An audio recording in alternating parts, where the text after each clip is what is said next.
Do y'all ever feel like you just have too much stuff?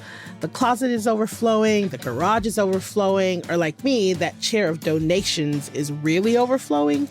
That's where Adios comes in. They're a local Austin service that makes it ridiculously easy to say goodbye to your old stuff and feel good doing it. Go to sayadios.com and order a bag, fill it up, text them, and they will pick it up from your doorstep. So get on over there, use code CITYCAST for 50% off. That's sayadios.com. One bag, one text, one less thing on your mind.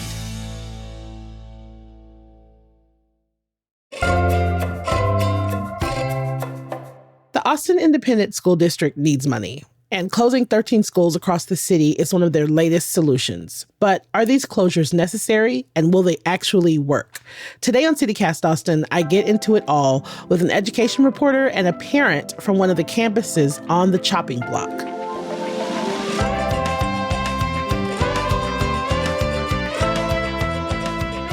It's Monday, October 20th. I'm Nikki Devon, and this is what Austin's talking about.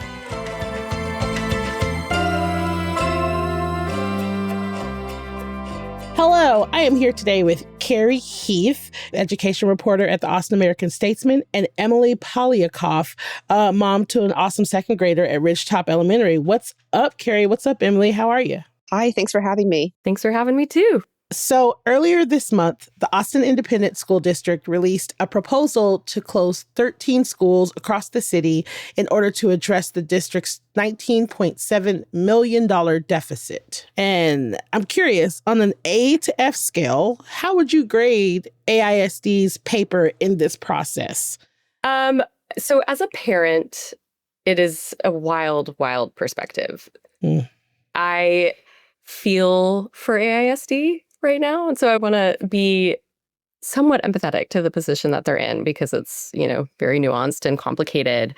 But it is a miserable experience, F, all the way, because I don't know that it can be a positive experience no matter what they do from a parent's perspective. So I'm sorry, but F. You don't have to be sorry.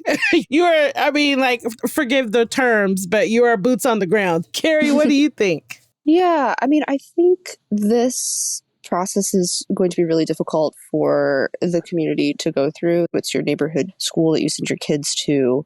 It's a home away from home that you invest years and years of your life into. This is definitely a really difficult process for a lot of parents to be grappling with and understanding how this is going to impact their personal situation. I think there's been a lot of information that's come out already. I know a lot of parents still, like Emily, still have a lot of questions about what this is going to mean. And AISD has come out with some information about what transition plans could look like, but I think there has been a desire for more.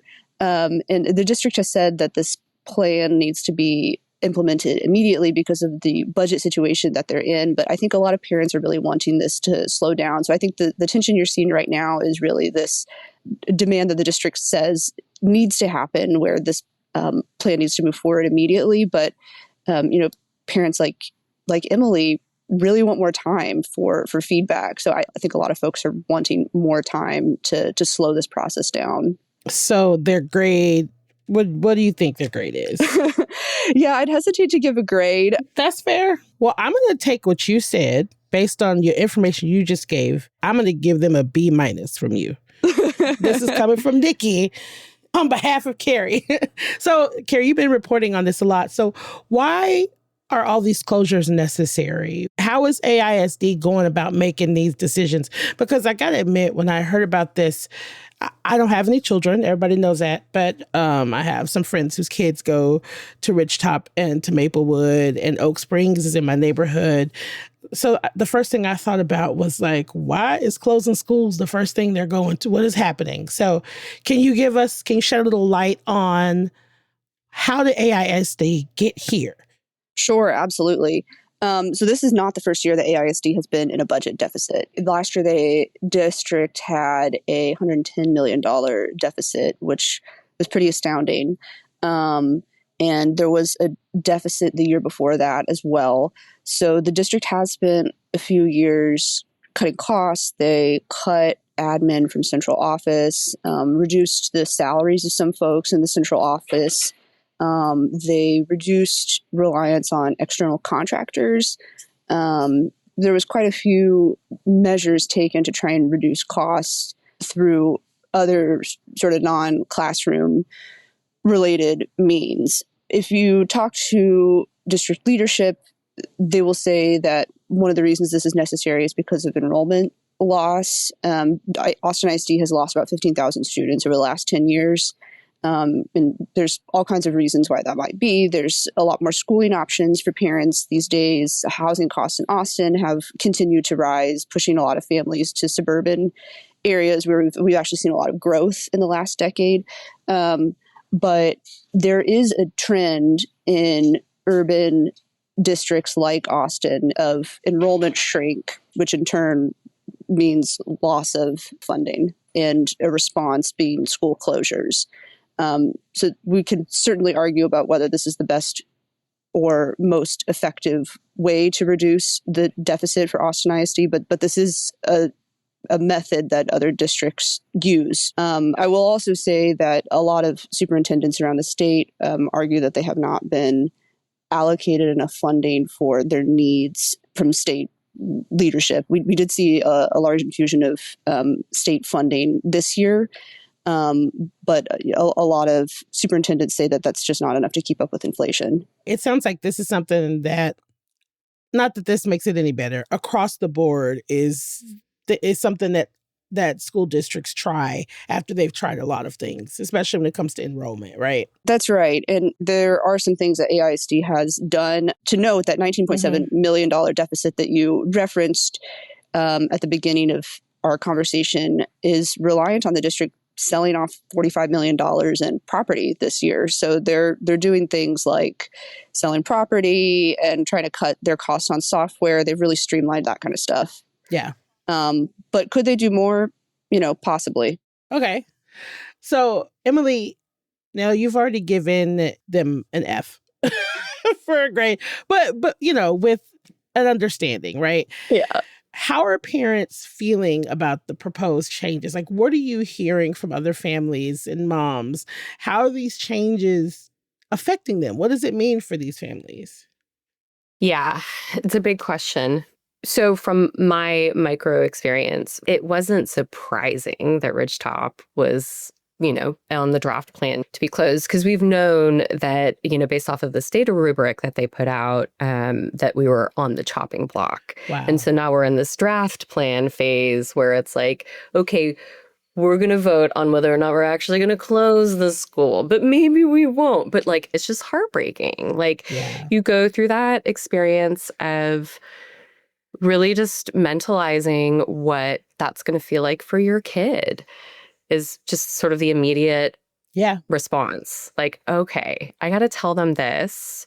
They're going to have lots of questions. I am, I'm a petite person with big feelings. And so, I really feel this for my kid. And, I'm thinking about what it might feel like for him to have to go to a different space, and the stress and the anxiety that's, for him in particular, and, his sort of sensitivities around that type of thing.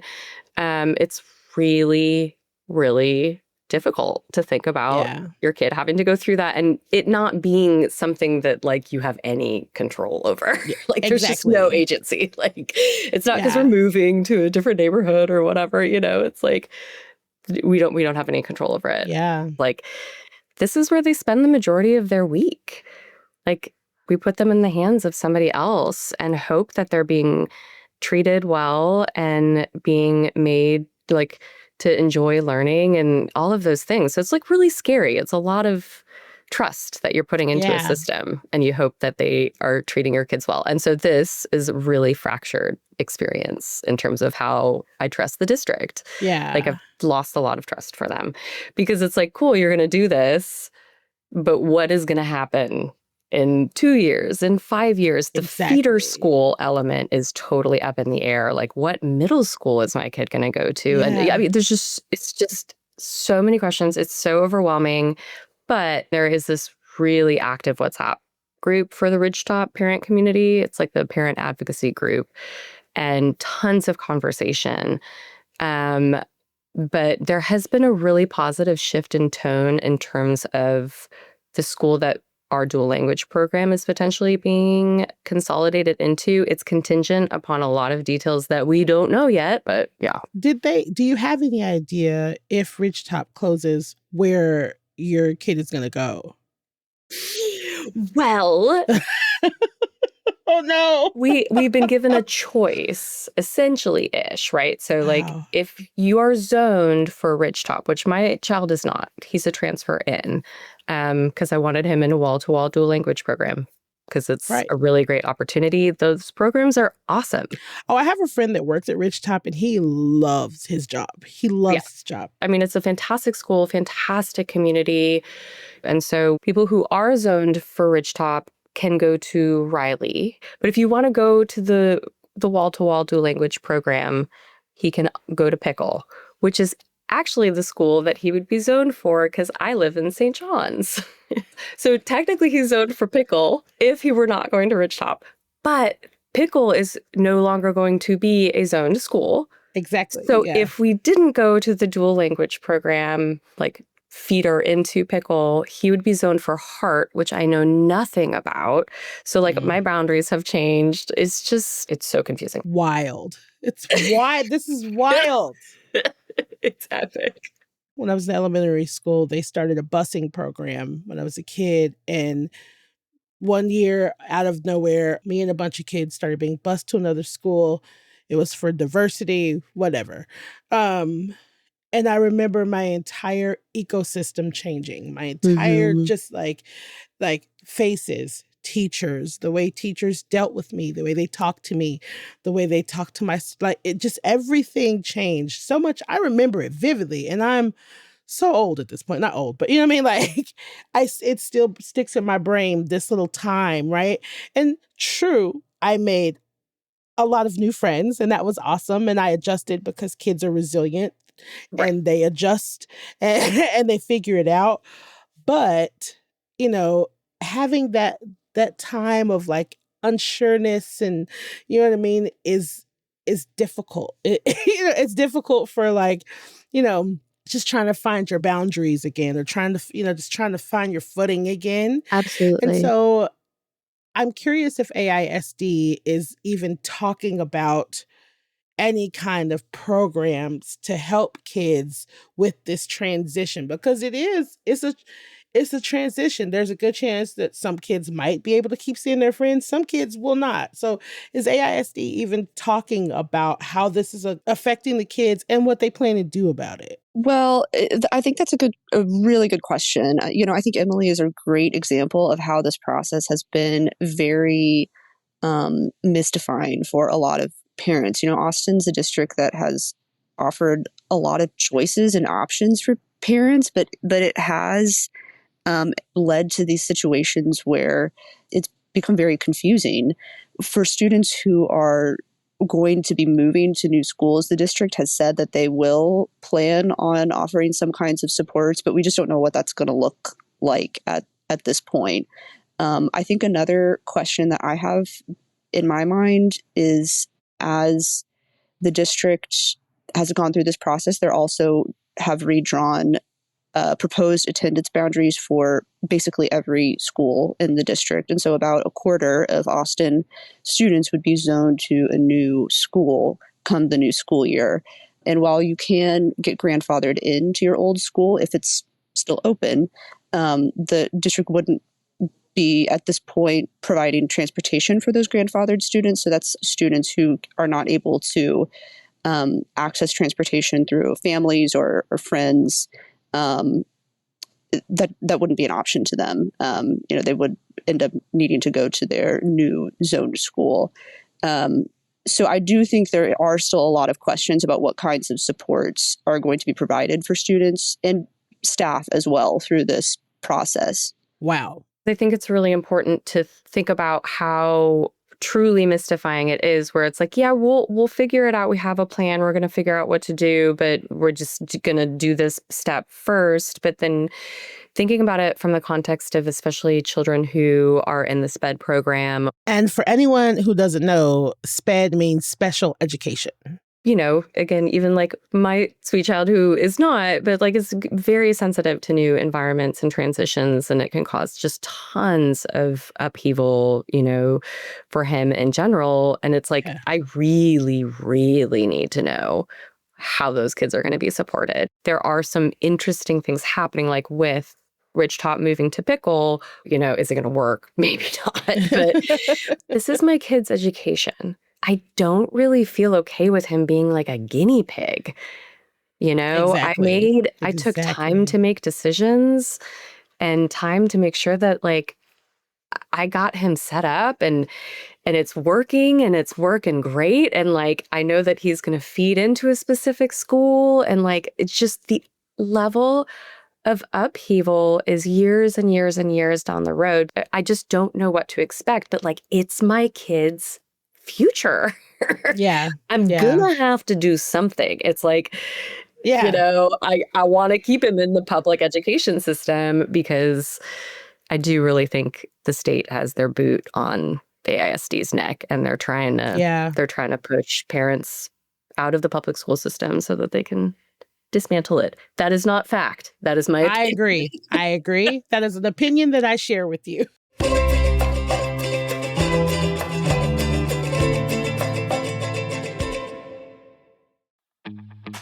Hey y'all, it's Nikki. And if you know anything about me, you know how much I love old school hip hop. So when I found out about the new exhibit that just opened at the LBJ Presidential Library that's curated by the Grammy Museum, you know I had to tell y'all all about it. It's called Hip Hop America, the Mixtape Exhibit. And it's full of incredible memorabilia celebrating hip hop's rise from street culture to the global stage, shaping music, fashion, business, and activism. So check out some of the stuff you can see. The black suede fedora hat and Adidas superstars belonging to Daryl DMC McDaniels of Run DMC, the Kangol hat and Troop velour jacket worn by LL Cool J, and my personal favorite, Chuck D's handwritten lyrics to Fight the Power. So you have to go check it out now at lbjlibrary.info/hiphop. I keep hearing about these turnaround plans. 7 of the schools proposed for closure are currently on state-mandated turnaround plans due to repeated failing grades. So I'm curious, and I'd like to hear from both of you. What is the deal with the turnaround plans? Good question. You know what I mean? Like, are they successful? Historically, do they work? Have we just run out of time? Like, what is going on? Carrie, what do you think? Yeah, so AISD has quite a number of schools that are needing to implement these turnaround plans either starting next year or, depending on their grade this year, need to implement one. And a turnaround plan could be a number of things. I think people in the Austin area are familiar with the turnaround plan in the context of the 3 middle schools in North Austin, Dobie, Webb, and Burnett, that are currently going through a turnaround plan. These 3 turnaround plans are based off this model from Dallas, where the district might set standards for teachers and curriculum, but there's a couple other things that they could do, one of which is closing the school and sending students to another better performing campus. Okay. It's actually really helpful to hear. And again, this is where I really there's just so much conversation and so much information to absorb. You know, and I'm trying to keep my facts as straight as possible, but the facts are also constantly evolving. But from my perspective, I think Ridgetop and Pickle is a really good example of what I think you're referring to in terms of turnaround plan. I don't know that this is like AISD is really specifically articulating it, but Pickle is an F-rated school, and Ridgetop has a higher grade, but has also been turned around. And so they're, in theory, merging these 2 communities, and with a community that is primarily ESL. And ESL is English as a second language. Yeah. And then EB, like emerging bilinguals. And this is where I think it's cool. And this is my very personal opinion. And there's a lot of conflicted feelings in terms of it. But like, I definitely am a person who sent my kid to a dual language program because I want him to be bilingual. But now it's like, now I'm really thinking about what does dual language really mean and like wall to wall and why is it beneficial to everybody involved. And it's like a true wall-to-wall dual language program is a mixture of kids, like 50-50, ideally, Exactly. of like English speaking and Spanish speaking Yes. families. Yes. And like that is in theory what's going to happen with Bridgetop moving into Pickle if it works well. And so there are a lot of parents and a lot of parents in his network of friends who are like, I'm in, like, let's do this. Yeah. Let's make this happen. And it can be super cool. But then now there's also a ton of conversation around just like, well, it's a gnarly neighborhood and safety and whatever. And I have chimed in on the thread respectfully and been like, look, I live here. It's fine. You know, but Hello. it's fine. I live here, you know, just kind of like tone it down a little bit. But Yeah. part of what, you know, I kind of, again, got up on my pedestal about, I was like, either way, every child deserves equal access to quality education. Exactly. Like, nice neighborhood or not nice neighborhood, there really shouldn't be a stark difference like this. The plan for relocating the dual language schools specifically, like, it's really good to hear that you are kind of excited about how it could be, like what it could be. That makes me feel good because I think I was kind of thinking doom and gloom, like, oh my God, these babies are going to lose this dual language program altogether. Because I happen to be someone that thinks if you live in Texas, it's not a bad idea to know how to speak Spanish. And if you live really anywhere, it's not a bad idea to learn how to speak another language in totality, period. Right. And having this start in elementary school, I think is brilliant. And so I'm curious if there's been any talk of any other programs that are going to be reduced at all, or is it just like right now they're just trying to puzzle piece things together? Have they been talking about that at all? Well, I would say that they're moving the dual language programs, not like reducing them. But you know, to Emily's point, there are definitely questions for families who are currently in those programs about what their access will look like. And I think, you know, even if there's just numerically enough seats in the programs, these programs are in a new place. So can families get to them? Does it make sense? So I think those kinds of questions are still yet to be seen. The district's also moving their only Montessori program from Wynn up in North Austin to Go Valley in East Austin. So that's the other major programmatic move. Joslyn Elementary, which has a Spanish and Mandarin dual language, is becoming non-zoned. So students will have to elect to go there. That's the other big move. But I think on a broader scale, a lot of people have been asking for this. Some trustees have been asking for this. There have been some questions raised about AISD's more long-term academic goal and plan for the district. So there are some really significant changes that have been proposed for how students will move through the district, have access to programming, and the pieces for all of those elements have not been fleshed out in their fullness yet. Okay, so that makes sense. It just sounds like so much is up in the air. Yeah. And I'm just really feeling for everybody. It's a lot of unknowns. And again, to kind of circle back on like just the immediate emotional experience when we really got confirmation, even though it's a drop plan. I'm just going to keep saying it that way. We got confirmation that our school was going to get closed. Is like, again, it's just this bizarre modern day experience about like what you have to worry about protecting your child from. But I'm going to also pause there because I'm also the type of person that's like, well, he's not starving. Yeah. He's not being bombed. And it's just this really weird headspace. But I do think that like, and the reason I'm making this point is that I think it's really important for everybody to know, even if you don't have kids, like this matters. Like these are the next generation of people and they need good quality education to be able to like function in society. they're the next generation of Austin constituents. Exactly. And they need advocacy and they need care. They need advocacy. They need care. They need to not have like their sweet little nervous systems on high alert when they're at school every day. Mm-hmm. Like, they need to be able to grow up with critical thinking skills. And, you know, it's just a really disheartening situation. And so, you know, there's a part of me that wants more people to understand what's happening, but also like why it's important to really reflect on where I think AISD is making some really interesting and creative movements towards protecting that underlying concept of like, no, like we got to mix this up and just try and do like, this is the best solution that we can think of. And maybe there are better solutions, but it depends on what lens you're looking at it from. Like, there's no right solution, but I think Pickle Ridgetop merge is really cool. It sounds cool.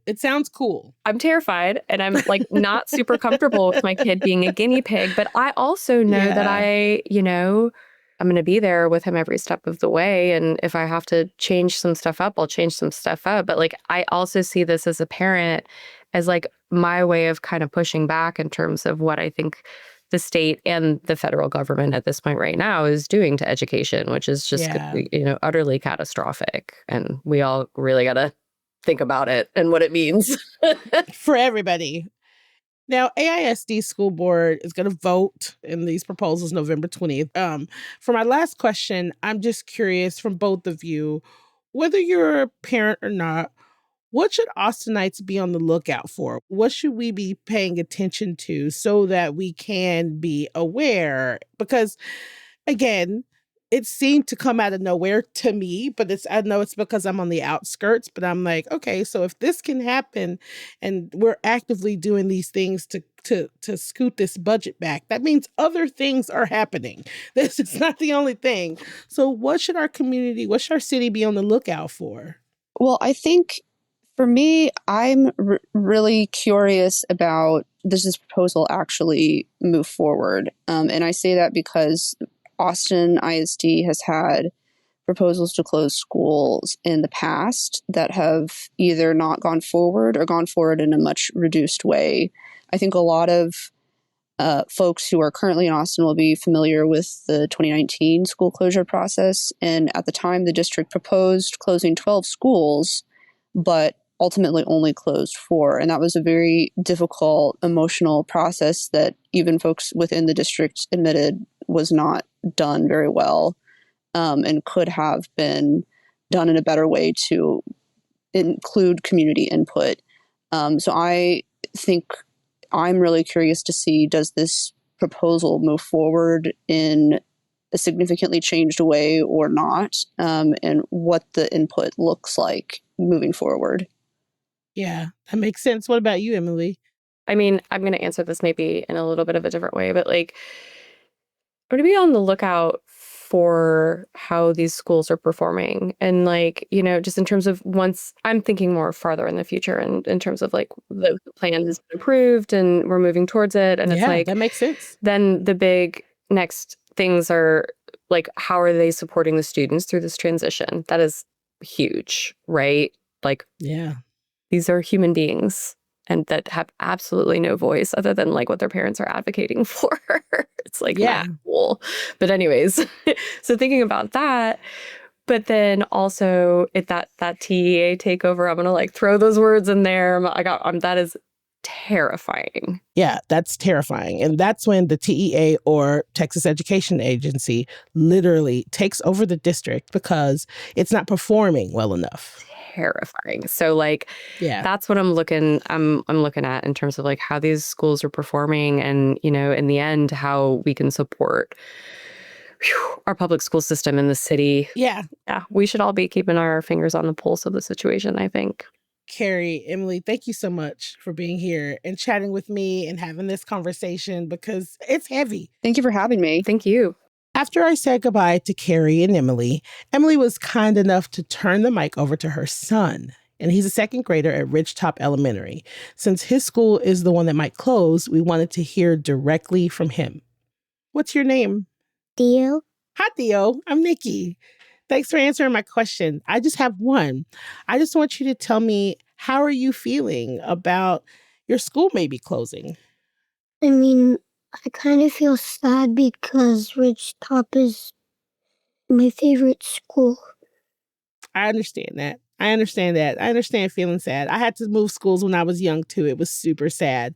But I did meet some cool friends at the other school. So you might meet some cool people at the new school and keep some of your old friends too, maybe. It's just really hard for me because I've been there since kindergarten. Oh, honey. I'm going to be thinking about you all day. And I appreciate you so much for sharing. Thank you so much, Theo.